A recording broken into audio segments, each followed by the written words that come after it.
That's what's called when you don't turn on your airplane mode and then notifications come in, cut off. So yeah, I was just saying that. Yeah, we were talking about being in the bush. Yeah, and I was just saying there's something about Connection. feeling that connection to the planet and to humanity, but at the same time recognizing when you also don't have a connection with another human and the sharing and living of your life and really talking to someone and just spending time with someone. Like even sitting here with you is such a connection, which as much as I can connect with nature and life and the universe, there's something about this too. There's a different energy, yeah.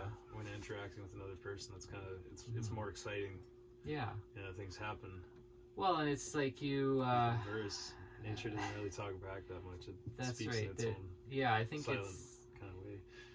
I think nature is very much as they describe it as the mother. It's always sending nurturing, comforting, lifting, growing energy, and interacting with a person can be more like the father or a mixture of the two. You know, it's like, what? And I know the mother can give you lots of slaps too. But it just seems like, there's a feedback that you get right away from humans and human interaction that's irreplaceable. And so, by the way, this is cue the commentaries. The first dialogue in a long time, in a couple of years on the channel with Idle Ian. This is technically part 2 because part 1... The return. Yeah, the return. Is what it would be. The triumphant return. Yeah, totally. Coming back to... yes, Kitty, I hear you. Coming back to my learning how to run a camera. Coming back to civilization. And I just think of Ian as a really great human being. And someone that when I first saw him, I thought, uh-oh. I don't know.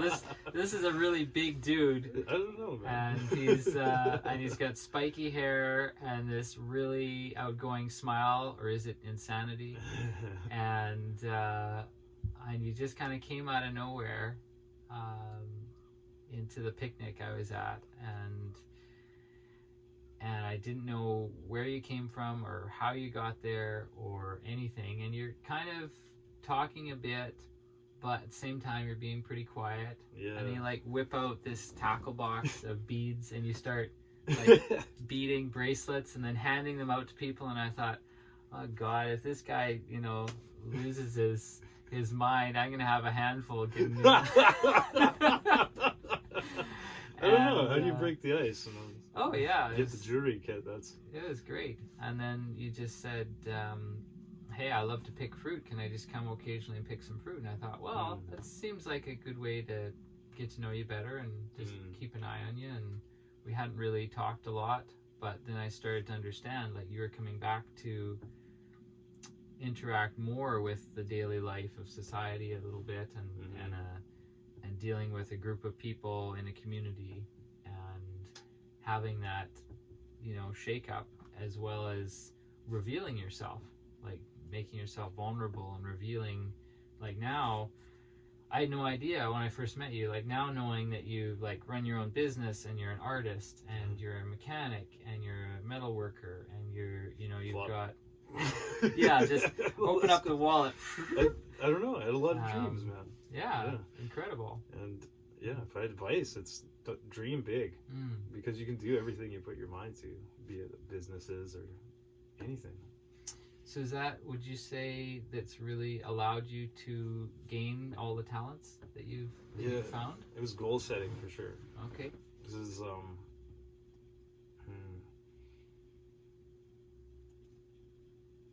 I want to talk about my first business, the tattoo thing, where I was a mobile tattoo artist. Does it make sense? You go to someone's house, they're used to everything that's there. You don't need to worry about sanitizing the crap out of everything. Then the kids are around, you don't need a babysitter or nothing. So it's good. It's like a little evening out sort of thing.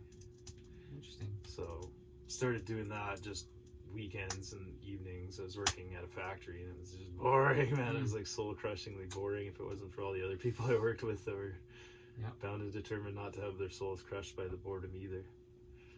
What kind of factory? It was shavings. Shavings. Wood shavings. Oh, horse bedding and stuff. For some reason, I thought hair mulch. shavings. Yeah. It's like Yeah, I've after done some hours weird things. barber, what they remanufacture all the barber's hair into. Yeah. Okay. It comes from the mills, and they have machines that package it. You kind of got to keep an eye on them because they're automated, but they're kind of sometimes. Right. And so making like big bales of plastic wrapped shavings. You may have seen them at like Buckerfields or somewhere like that. Maybe. And there's different courses for different animals. And Okay. I couldn't tell you this. Animal bedding. Yeah, I gotcha. I can tell you how to bag them. Cool. Another Lots thing. of practice.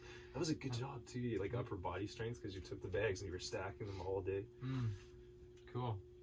Yeah, well, that's the thing. I think the most I ever have done repetitively for years is roll newspapers for 15 years. So I have decent hands. I feel like my hands are a demonstration of kind of the part of me that sees myself as this huge, powerful being. And God said, "Thou shalt have a small body to keep your ego in check." So my hands Never are hurts. the hands are about the closest thing that match my mental image. I think hands tell you a lot about people. They do. I can't believe how I had a photo on a social media profile. I had a photo of my hand as my profile picture. And this woman that I don't even know that well, just know in the community, and she's like, I had a alias, and she's like, "Oh, Brent," and I was like, "She knew you by your hands. How do you know it's me?" And she's like, "Oh, I recognized your hand." It's like, whoa, that's crazy. Well, you're throwing it in there with the gestures and the. Yeah, I kind of not quite at like Venus level where you. I don't know. I'm a little more of a different gesture kind of person, but whatever communicates the most sacredness, I think. There's so much to this body, and so much of what we do is static or robotic or repetitive or even coarse language kind of movements. And coming from martial arts and coming from meditation and coming from depth of expression, I really enjoy communicating all of those things. And so now with the Zoom calls, it's kind of this epidemic of Zoom calls. You got this, that's it. And so you have to bring everything into that little frame, which is usually not your whole body. It's usually just upper. And so so there's all these symbols now.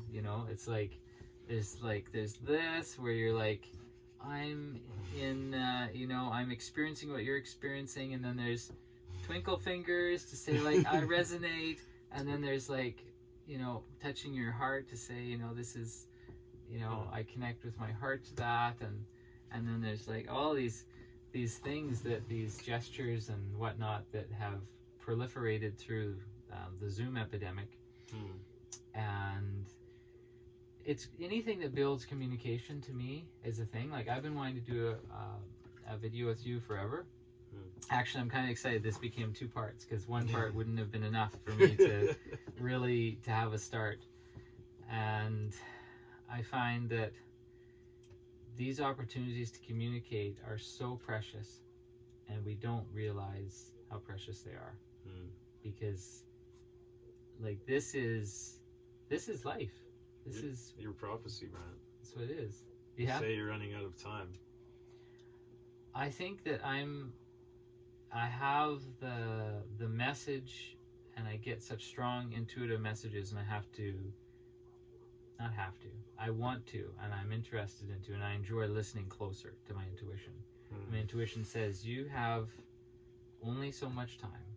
You have only so much time to share your message, share your projects, get some balls rolling, and then you're going to be off doing something else. Now, whether that just means I'm starting a new endeavor, moving to another country,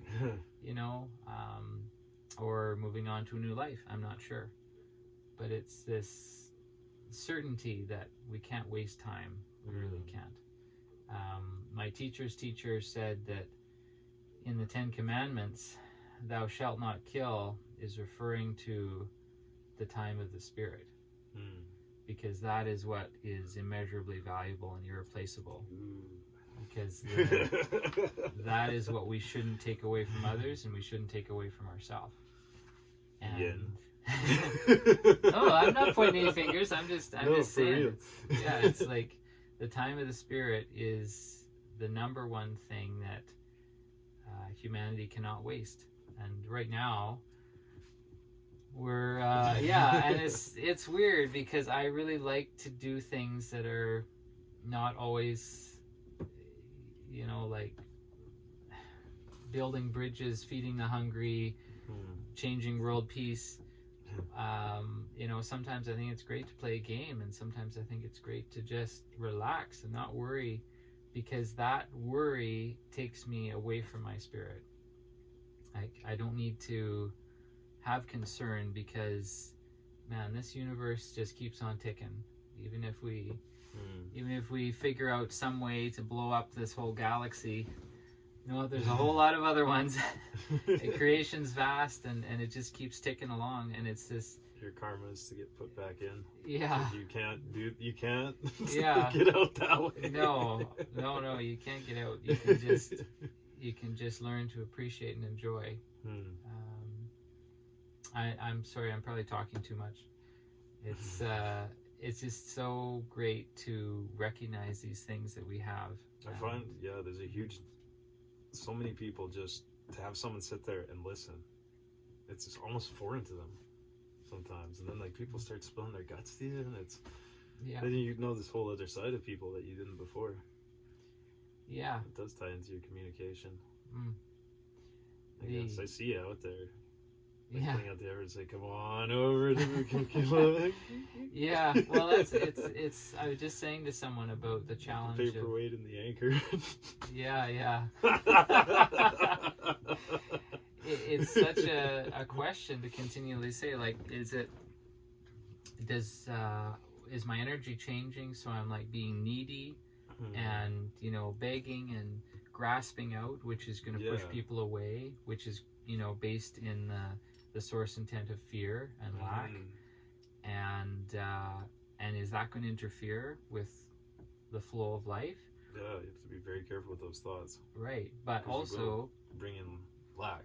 Yes, but if I think like, I just need to change myself, I need to like stop being outgoing, I need to like hold myself back, then is that really being authentic to my abundance? Because I have an abundance of social energy and welcomingness and promotion and sociability and expression, and I think there's a reason for that. It's a gift, right? How do you use that gift? I don't necessarily feel the way you do about social things sometimes. Well, part of me is glad everybody doesn't. For one-on-ones, that's what I find is the best. If you get everybody together, it's almost too chaotic. If you'll notice, very often when I do get people together, it's taken a lot, and I'm now in like the mother bird mode, and I'm like, okay, is there anybody that's gonna argue? Is there anybody that's upset? Is there anybody that's emotionally like being triggered?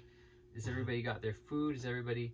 And I like, as I'm checking all that, and then when I'm like, okay, I'm relaxed, and I'm just like, I sit down, I just want to be quiet, nibble on my little food, and usually someone says, oh, Brent, now we can talk to you, and I'm like, oh yeah, sure. I'd much rather just like cuddle up on the couch, maybe have someone hug me and sip my drink, but it's a lot.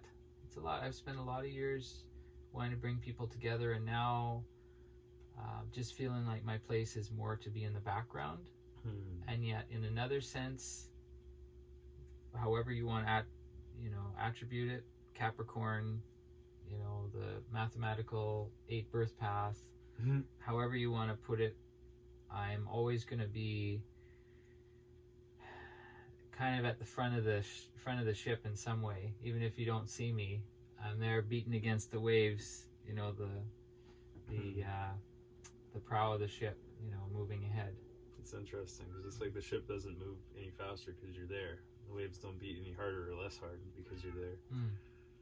And I don't know, it's like you can move through all things without having to lord it over them. Without having to what? Laud it, I think the word is. Lauded? Where it's like you kind of, like what you're saying, where you're watching for everything going on and quick to intervene. That's the thing, is when you think you know something, you feel like you're responsible, and I think that's true. It can also develop this self-delusion that you know something, self-delusion that you're responsible for something, and self-delusion into thinking you're in a position that you've created yourself is not actually real. Well, everyone's more than eager to tell you how to end up exactly like them. Yeah. I have enough advice to fill at least a dozen lifetimes, I'd say. I guess, hey, but it had to come to you at some point. That advice. Oh, yeah. It was delivered to you. It was like... Yeah. I kind of, from the time I was little, I always remember just thinking, I'm going to listen. I'm going to hear what people have to say to me. And as I've talked over you for an hour, hopefully not. I think it's reversing is what's going on. And it's like that has made me realize how much people want someone to pour their inner state onto. Whatever that inner state is. You know, a lot of times it's pain and misery and hurt, and I'm hurt, so I'm going to lash out and hurt you because I see that you're someone that's going to take it. And for me, that's just cultivated a greater and greater sense of humanity and listening and tolerance. But still, totally honest, sometimes I just think I'm sick of people. You know, like I always say, it's funny with a certain someone we know, and I'll say they love to deal with people, but they don't really like people. And I say I love people, but I don't really want to deal with people. In that sense, it's kind of like this. It's almost balanced. It's like one can do one half, one can do the other, and it's maybe just because you've been in that environment for so long, you both adopted those roles. I think that could very well be, And the truth that I've realized somewhat about myself, I think, is that I just can't do it all. And as much as I could learn to be a fantastic mechanic. I thought you'd like it, man. It's like pretty technical. It's a lot of machinery and stuff. It'd be right up your alley. Yeah, and totally. I could learn it. I could do it. But I don't feel like that is really a joy. And so no, it's not. You're absolutely like right. One of the it's one of the many things I could do, but at the same time, I'm okay. I'm okay not doing it. I'm okay appreciating the talents that you have and other people have to do different things that I don't need to do it all. I don't have to bear all the weight. Let's say that there's another side to it. Yeah, it's not exactly the most glamorous type thing, but the reward, like you feel like you've accomplished something. And when you're driving around, it works, and like it works well, and now it works better. And you start to well, maybe a little bit of it. I don't know. We always kinda... at the shop we tried to balance that out a lot because we were getting that way. I don't know if you noticed, but a lot of times in the world, people either what happens with this input of energy is either this gets bigger or this gets bigger, but in between this and this is the heart. Stages. Yeah. And if we can put that energy into expanding the heart, then I think we're more on track. Because blowing up our one of our heads or both of our heads is not really making the world a better place. I don't think. Nonsense. Yeah. What's wrong with cheering for the home team? No.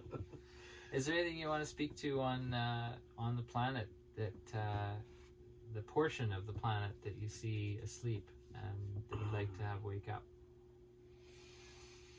Actually, if anything, I have a lot of compassion for them because they're like very much very much like held into their beliefs. Mm. It's to the point where, like, you know about cognitive dissonance, where it's like if your belief structure is fragile like that, you hear something contradictory to it. Oh, and it hurts you. So, like, I understand why they act the way they do, and it's nobody wants to change, right? Nobody wants to admit that they were wrong, because then they might have to change. And those are big steps, and they take. Unfortunately, they usually get to like the rock bottom kind of thing before anything actually happens. I learned a lot from Alcoholics Anonymous about that. Something one of my teachers, which you folks may know, Sheehan J. Creasy out of Calgary, and he once said really simply about humanity, he said, people will justify anything. And that's such a simple statement. But I was word for word what my dad told me one time. Yeah. I don't know what prompted him to do it, but it was probably something like this. Yeah. Well, it's just that he was amazed that humans can pretty much rationalize any behavior. Right. And it's that ability to justify justification, and we keep building on another thought. Well, that's because of this. Well, I felt that because I got a feeling because I was justified, and now I can justify my thought now because my feeling that I justified before was justified, so I'll justify that thought.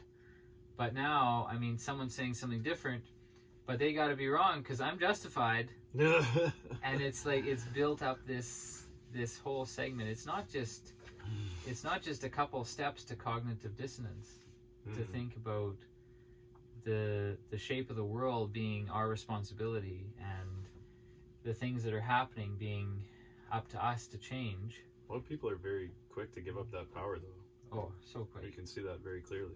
Yeah. When I guess it is up to you. What kind of world do you want to see? Because that's the person you should be, not worrying about everybody else. Because there's nothing you can really do except lead by example. I've found it. Yep. Don't see anyone falling into the woods there. Well, so much. I mean, maybe with time. If we watch the individual, almost human accomplishments, we can see how much a person is capable. Like some of the rock climbers, they've spent 15 years of training and study and technical and heartful and emotional growth and turmoil just so they climb one cliff face once. That's an impossible cliff face. And that's the kind of dedication one human being can put forth and create from and accomplish from. Imagine if we just united as a planet. My teacher Atlanta always said, if just 3 people would unite in changing this planet, they could do anything. Just 3. Just in the purity of spirit. That's all it takes. Because there's so many individual teachers and even a few people with groups, but it's that joining together for a common interest, a common goal of humanity. I think that we could do anything. There is no lack of anything. There's no insurmountable problems.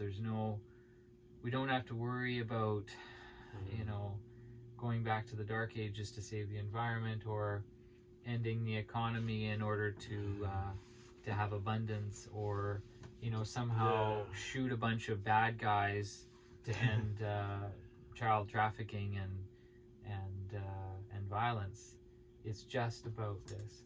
It's just about building this. I don't even see that. I see this is the dead cat bounce of the old ways. The dead cat bounce? The dead cat bounce of the old ways. Okay. Is they're coming to the end. It's the scramble. It's the systems of structure have been in place for a long time that are starting to not work anymore. And you're right, it is small, powerful groups that change the world. So maybe 3 is all it takes. Well, it's a question we get. It's like, how come more people don't show up to this? How come everything? It's like, you don't need numbers. No. You just need, get the ideas out there. That's it. Let everyone digest it at their own rate. It's painfully slow to watch, but you can do it. Painfully slow. Imagine. Well, no, you gotta know how higher... to disconnect and Yeah. do something else with your time if it's bothering you that much. Yeah, sorry. Yeah. Go ahead. Oh, I was just gonna say, imagine from a higher perspective. Thinking, Yeah. God, it's been 2,000 years, and oh gosh, which is like and an they're eternity. still fighting over Same water, stuff. some nonsense. Oh my goodness. I've Yeah. just gotten really, really good at describing it in words that make sense. Yeah. I don't know. Do you feel like we're in a war right now? I think that the whole framing of us being in a war is a construct of two sides that don't see the middle. And yes, we live in a duality as part of this human 3D experience. We need to deal with hot and cold and male and female and light and dark, and we need to find a balance with those. It's very hermetic. Yeah, very hermetic. But it's about seeing beyond that war state. Because as long as I think I've got to defeat the bad guys, I've got to catch the pedophiles, and then it's going to be okay. Then we're safe, right? Then everybody's good. We've got those terrorists and all those bad people, but those are just people. Like, every time I see a movie talking about the bad guys, and then they're like, yeah, we killed them. Well, see, that's that predictive programming, right? It's like we're kind of predicting there to be something there, that once this is over, then you get the happy ending. And yeah. And that whenever I see that framing of like the good guys and the bad guys, now we've taken care of the bad guys, and I think, let's see, the good guy's going home to his wife and his kids, but the bad guy had wife and kids too. And you know what now? Now they don't have food for their kids, and now the wife doesn't have a partner that she's been spending her life with. And it's a tragedy, but we frame it as there's a war going on, and to justify war, there's got to be bad guys. It's a justification. So as long as we continue to think that there's bad guys in this world, now don't get me wrong, there's lots of people that are choosing destructive actions, destructive thoughts, destructive mechanisms, but they're still just human beings. They're still, well, maybe they're not all human beings. Well, yeah, we don't know that. But they're all beings in existence in this universe. And whatever their story, wherever it got them to where they are, the only way forward that I can see is to expand the consciousness where we're no longer thinking in that state of duality of us against them, of, you know, my brain's bigger than yours, or my balls are bigger than yours, or my, you know, I just think if I expand my heart, then what happens is I just connect with your heart. That's it. It's not me. It's that now I'm more a part of you, and I can't take credit for that because you're your own sovereign being. I'm my own sovereign being. When I expand out enough that I can touch you and more people and just be at peace. You see the size of this field? Like, if you go near a flock of birds, you notice that there's a distance that they don't walk into around you. And I think that's got something to do with that. Yeah. If you ever want to measure, there you go. Yeah. Well, you know, I love the story of the Buddha field being, I think, 7 miles. That is aura, you know, or that one of the Buddhas, I should say. Aura is extending out 7 miles where there's just peacefulness. And 7 miles, like if each person did that, we had, like, I don't know, you maybe have to take turns. Yeah. But yeah, imagine if you could do that, what would change? Would things change? I think so. I think they would. I think your mind is incredibly powerful. Yeah. More so than we probably even realize. Yeah. I think we can really, that the sky's the limit. And that's all there is to it. How do you like popcorn? Tea bag, man. It's better than that kettle. I shouldn't say that. You know the kettle corn like gets in your teeth and then you get the crunch part. And it sounds expensive.